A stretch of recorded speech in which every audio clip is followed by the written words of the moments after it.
நீங்கள் என்னுள்ளும் என் வார்த்தைகள் உங்களுள்ளும் நிலைத்திருந்தால் நீங்கள் விரும்பி கேட்பதெல்லாம் நடக்கும். நீங்கள் மிகுந்த கனி தந்து என் சீடராயிருப்பதே என் தந்தைக்கு மாட்சியளிக்கிறது. அன்புமிக்க சகோதர சகோதரிகளே, அறிவை இரண்டு விதமாக பார்க்கலாம். ஒன்று, சாதாரண மக்களிடம் விரவி கிடக்கும் அனுபவ அறிவு. இரண்டு, படிப்பறிவுள்ள நடுத்தர மற்றும் மேல் வர்க்கத்தினரிடம் காணப்படுகின்ற முறையான கல்வி அறிவு. பட்டறிவுள்ள விவசாயிக்குத்தான் எப்படி உழ வேண்டும், எந்த காலத்தில் எந்த விதையை பயன்படுத்த வேண்டும் என்பது தெரியும். இது அனுபவ அறிவு ஆகும். இது அவர்களுக்குள்ளே புதைந்து கிடக்கிறது. புத்தகங்களின் மூலம் படித்து சேர்க்கின்ற அறிவு அங்கீகாரம் அளித்து வெளியுலகுக்கு அறிமுகப்படுத்துகிறது. ஆனால் அனுபவ அறிவு உள்ள பாமர மக்கள் தங்களுடைய அறிவை வெளிக்கொணர முயலும் போது அவை மட்டந்தட்டப்படுகிறது. இதே சூழ்நிலையில் தான் இன்றைய நற்செய்தியிலே இயேசு தன்னுடைய சொந்த ஊராகிய நாசரேத்தூர் வந்து வல்ல செயல்கள் செய்த போது மக்களால் அவரை ஏற்றுக்கொள்ள முடியவில்லை. இதற்கான அதிகாரம் கொடுத்தது யார்? இது கடவுளின் செயலா அல்லது சாத்தானின் கைக்கூலியாக இயேசு செயல்படுகிறாரா என்று இயேசுவின் சொந்த ஊராரே மலைத்து போய் கேட்கிறார்கள். ஏனென்றால் ஞானிகளும் அறிஞர்களும் வெகு தொலைவில் இருந்தும் உயர் குடியில் இருந்தும் வர வேண்டும் என்பது யூதர்களின் கணிப்பு. எனவேதான் இயேசு என்ற சாதாரண மனிதரின் நம்பிக்கையூட்டும் செயல் கேள்விக்குட்படுத்தப்பட்டது.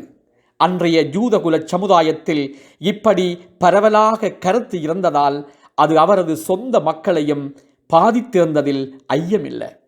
இன்றைய சமுதாய சூழலில் பாட்டாளி வர்க்கத்தினருடைய அனுபவமும் அறிவும் முறைப்படுத்தப்படாத நிலையிலே சிதறி கிடப்பதால் வெளிக்கொணர முடியாமல் கிடக்கிறது.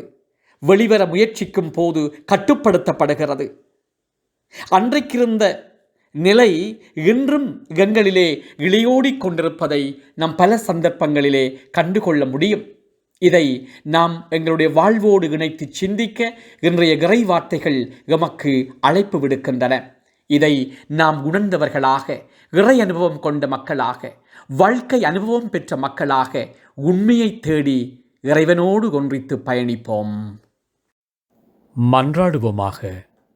அன்பான தந்தையே இறைவா, இந்த காலை வேளையில் உம்மை போற்றி புகழுகிறோம். எங்களுடைய வாழ்க்கையிலே நீங்கள் செய்து வருகிற எல்லா விதமான நன்மைகளையும் ஒரு கணம் எண்ணி மகிழ்ந்து நன்றி சொல்லுகிறோம்.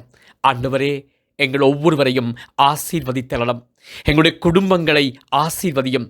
குடும்பங்களுக்குள்ளே ஏற்படுகிற பிரச்சனைகள், வன்முறைகள் மத்தியிலே அமைதியையும் அன்பையும் எங்கள் ஒவ்வொருவருக்கும் பரிசாக தாரும். எங்களை சூழ எத்தனையோ தீமைகளும் நோய்களும் இயற்கை அனர்த்தங்களும் நடைபெற்று கொண்டிருக்கின்றன. இவற்றில் இருந்து எங்களுக்கு விடுதலை தாரும். வாழ்வின் பாதையை நோக்கி எங்கள் ஒவ்வொருவரையும் கரம் பற்றி வழிநடத்தும்.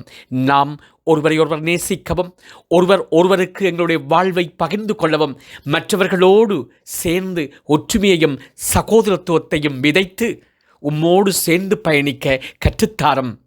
நல்ல தந்தையே, ஆமேன். ஆமேன்.